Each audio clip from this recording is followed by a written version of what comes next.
Hello and welcome back to Mark's NOTCAST. It's been a couple of weeks since we last had an episode. Today is the 22nd of December 2025. This is number 474. I'm trying out a new lighting setup, so hopefully that looks quite good. I have in my hands here a glass of sugar-free lemonade, which according to one commenter is an affectation. No, it fucking well isn't. If I want to have a drink, I'll have one. And if I don't, I won't. Watch, I'll do a disappearing trick. Now, I'll pretend I'm AI. Ask me a question. What is the airspeed velocity of a swallow? Obviously, AI consumes 3/4 litre of water per question. So the question should be, can we get AI to use less water? That's one question. Anyway, today it is, well, I finished work for the year.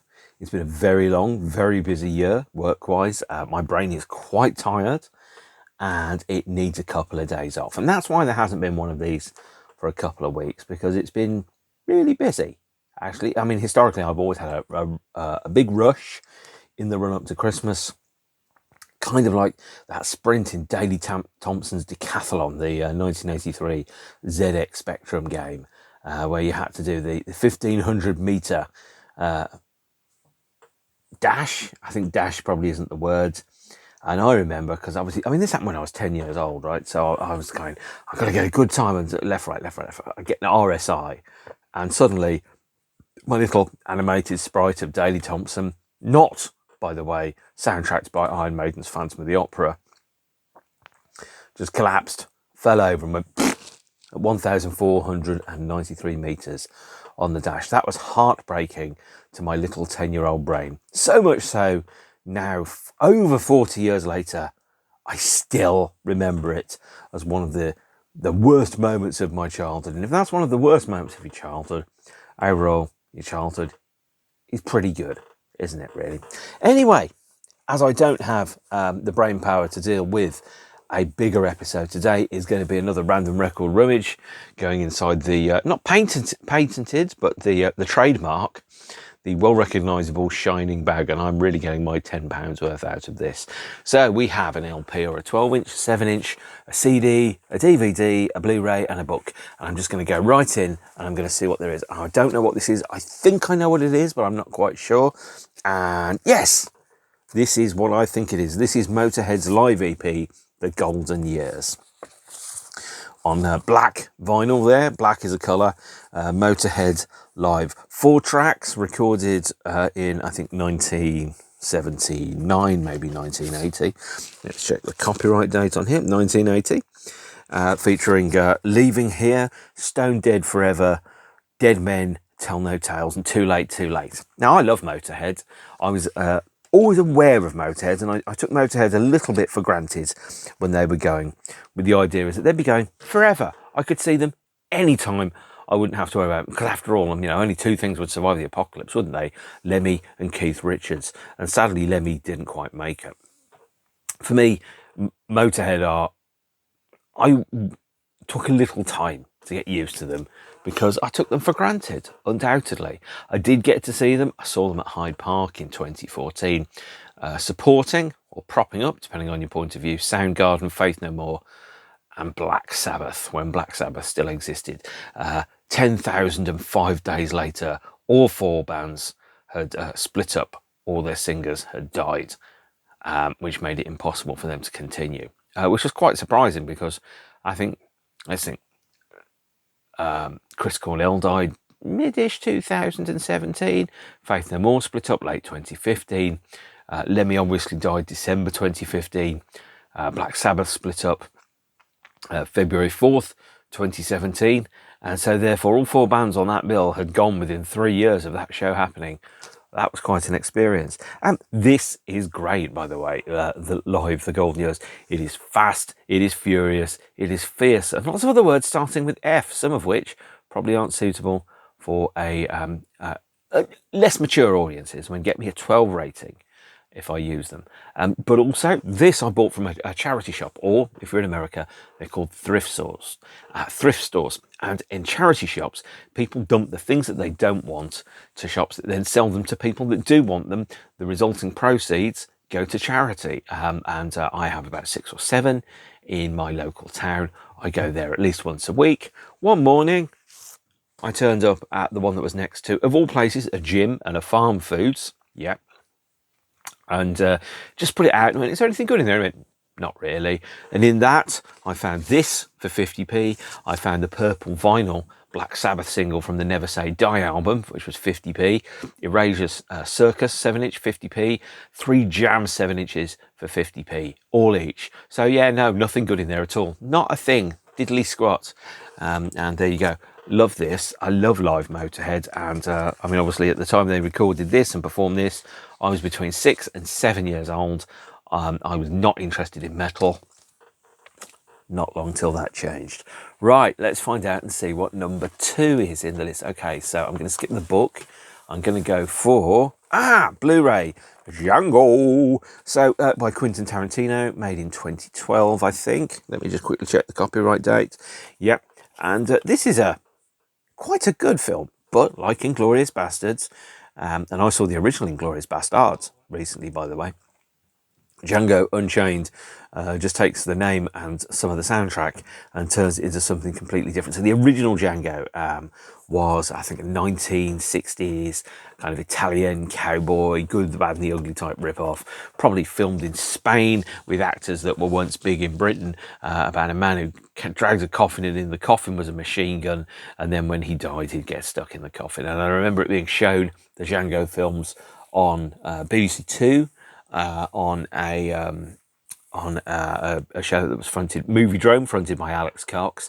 Every Sunday night, you'd get a weird cult movie. You'd get things like Ken Russell's The Devils, you'd get Django, you'd get, I don't know, you get Repo Man, for example, though Alex Cox actually made that. You might get a relatively obscure Stanley Kubrick movie. Yes, such things existed. And they'd all get shown, and you get a chance to see films that you otherwise would have to really go out of your way to watch.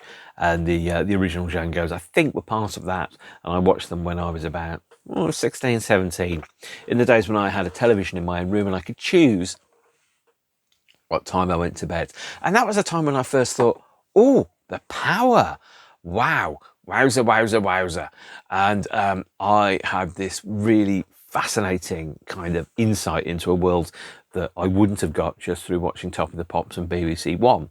And so, yeah, that was how, part of my film lexicon, if that's the word, expanded. And if lexicon isn't the name of a Tangerine Dream album, it bloody well should be.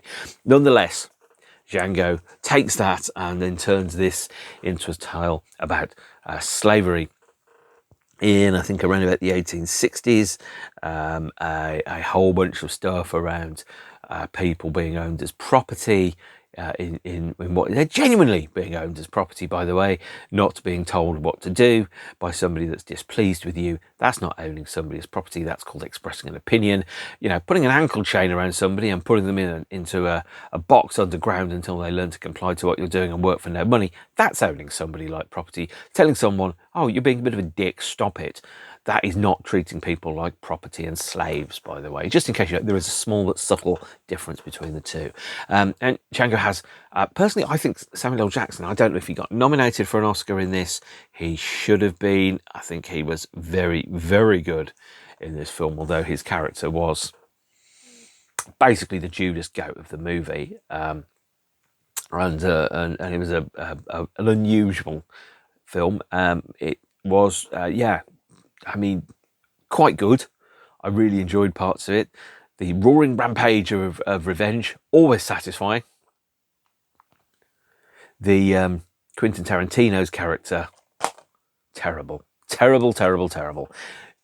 Needs to be careful who he says is a great big nothing burger in and the worst actor in the room, when his abilities just aren't very good. Sorry, Quentin Tarantino, you're not a very good actor, and I'm not sorry about it. No, Django's quite good. I like it. It's not like the best film ever made.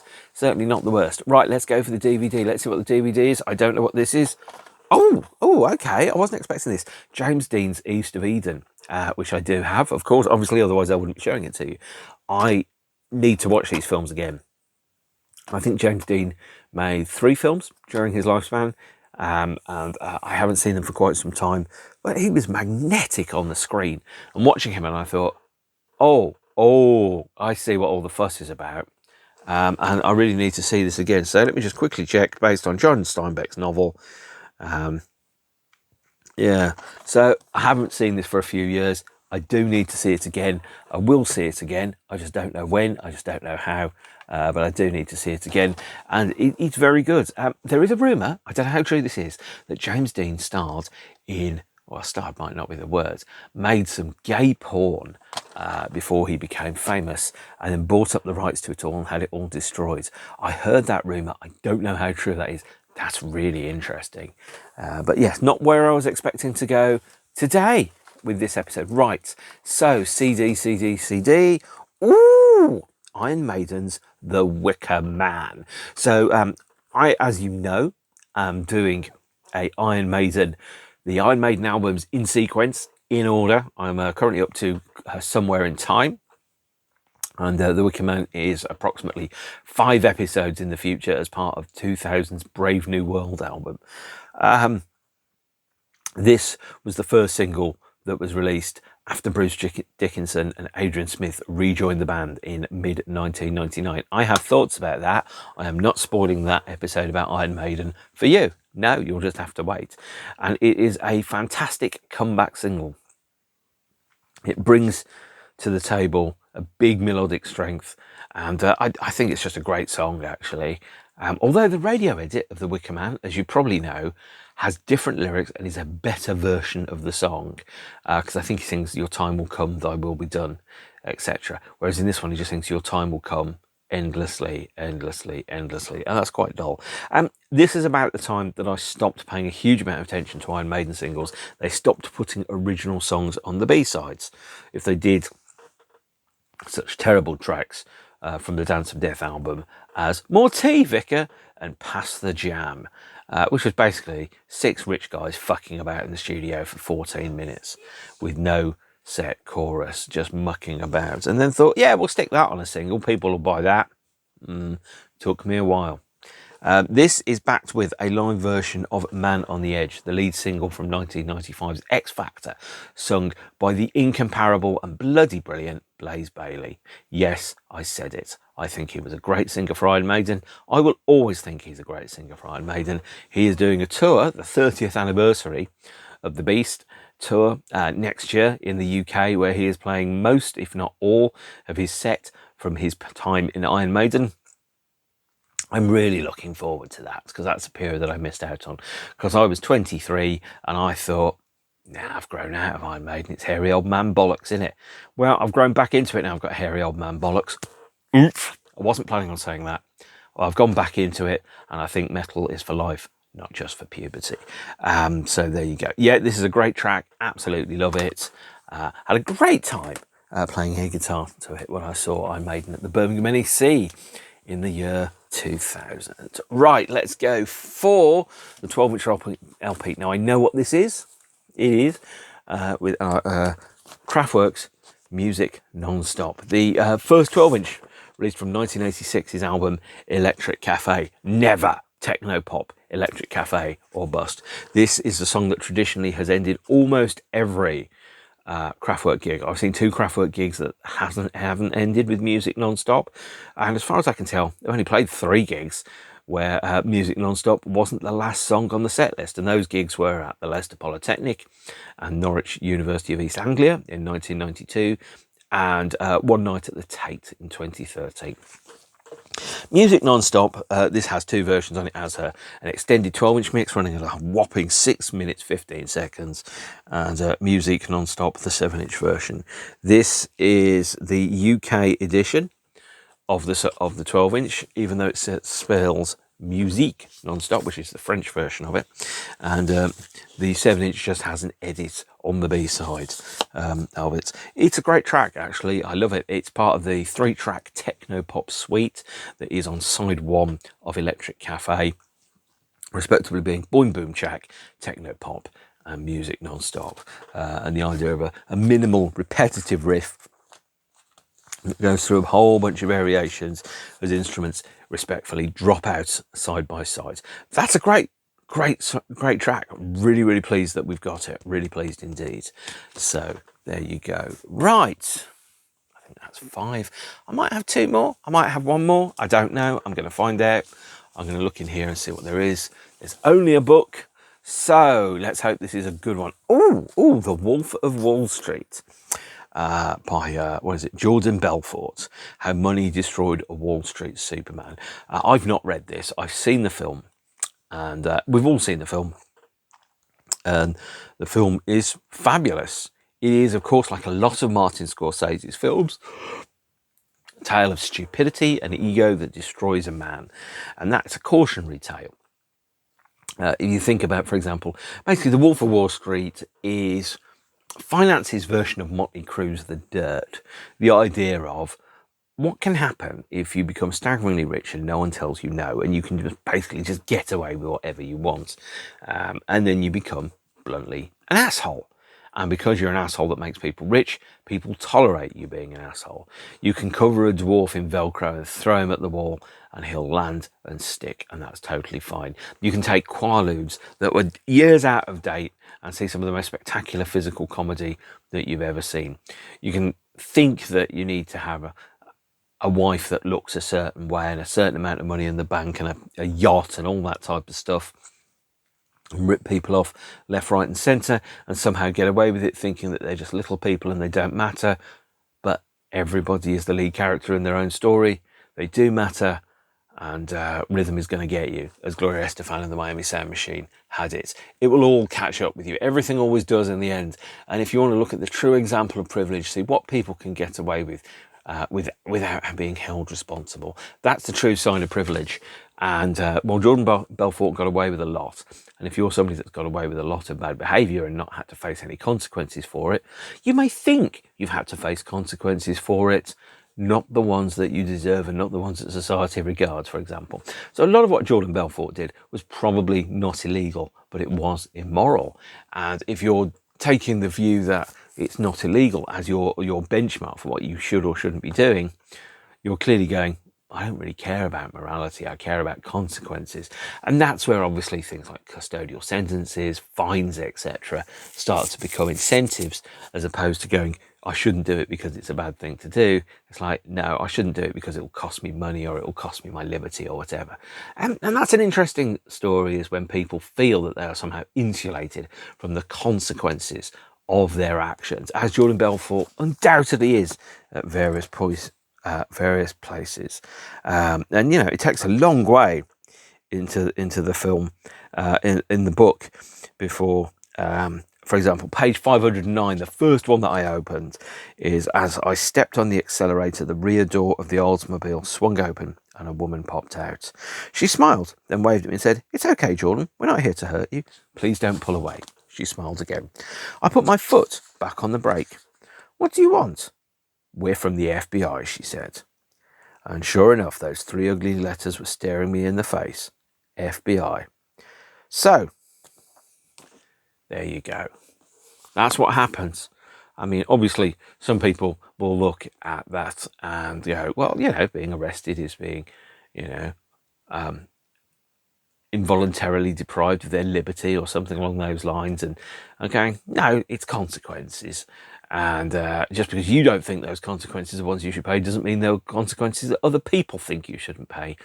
And there you go. So I've got myself down into a rabbit hole. I will pull myself back up and say, I've not read this. I really should. At the moment, I am going through a huge pile of books, about 8 feet of books. I bought a lot of movie novelizations, which I had when I was a kid. So when I started off as a kid, bought a lot of movie novelizations. Because in those days, you couldn't go and watch it on Netflix. You couldn't buy the VHS. You had to wait until it was on television, record it off television onto a VHS. And so therefore, obviously, I knew where all the ad breaks are in Return of the Jedi on its ITV premiere in 1986, for example. But you couldn't go and buy the VHS because the VHS, especially I think ABBA the movie, cost £74.99 to buy when it was released on VHS in about 1982. And it was only when Raiders of the Lost Ark came out and they did a sell-through VHS, which was £9.99. They figured they'd make more money selling it to more than 8 households and selling it at $79.99 to rental stores. And that kind of changed the world completely. So the movie novelisation drastically dropped off about 1989, 1990. And I have a lot of movie novelisations from when I was a kid, and I'm reading them. And as Ben Wheatley posted on Instagram today, he's watching Krull. He says, 80s science fiction fantasy is my comfort food. And, 80s movies, they're my comfort food. And sometimes you just go, I just want to feel and experience things that I haven't done since I was a kid. I'm going to go and revisit them and see, as an adult, what does this now feel like? How does this manifest itself? What's my experience of reading the novelisation of Craig Thomas's Firefox look like in 2025 as opposed to 1983? Well, I'm in the middle of Firefox at the moment. I'll tell you more later. So in the meantime, that is today's random record rummage. We have the Iron Maidens, we have the James Dean, we have the Wolf of Wall Street, we have Django, we have Kraftwerk, Germany's finest export. Can't think of any other fine exports from Germany. I mean, actually, I've got a couple of German friends. They're lovely. But one of Germany's finest exports, Kraftwerk, and the Motorheads and Kraftwerk. Yeah, so there you go. So that's my random record rummage. Next one, 475. Not quite sure what it's going to be. And that's one of the things. You've got to keep it fresh and got to keep it real, and you've got to do what feels right at the time. And as long as nobody gets hurt, that's okay, That really, really is. I might go through Smash Hits book of silly questions for the next one. I might do my favourite Christmas movies. I might do a wrap-up of the year. Who knows? Who cares? And as Pop Leads itself sang on, eat me, drink me, kill me, love me, kill me. Who remembers anyway? So, thank you very much for spending 22 minutes with me whilst I trawl through obscure corners of my huge collection of stuff that I like, love and merely own. I'll see you soon. Okay, in the meantime, have a good time all the time. Oh, God, that reminds me of Rob Reiner. Oh, what a shame. What a lovely, lovely man he appeared to be.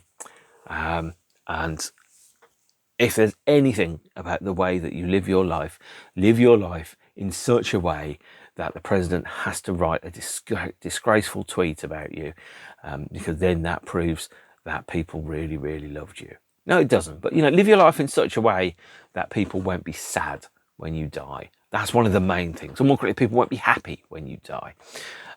We can all think about, for example, certain people on the planet, famous and infamous, that when they die, we kind of go, nobody's going to miss an asshole, right? Everyone is going to miss Rob Reiner. Everyone's going to miss the films that he made, the films he never got to make. But if you're on this planet and you only get one ride through this planet in this particular form, make the most of what you can and be the best human being that you can be. And if the best human being you can be is pretty good, that's good enough. Right. I will see you all soon. I am going to go and eat some crisps. I know, that's exciting, isn't it? See you later. Bye-bye.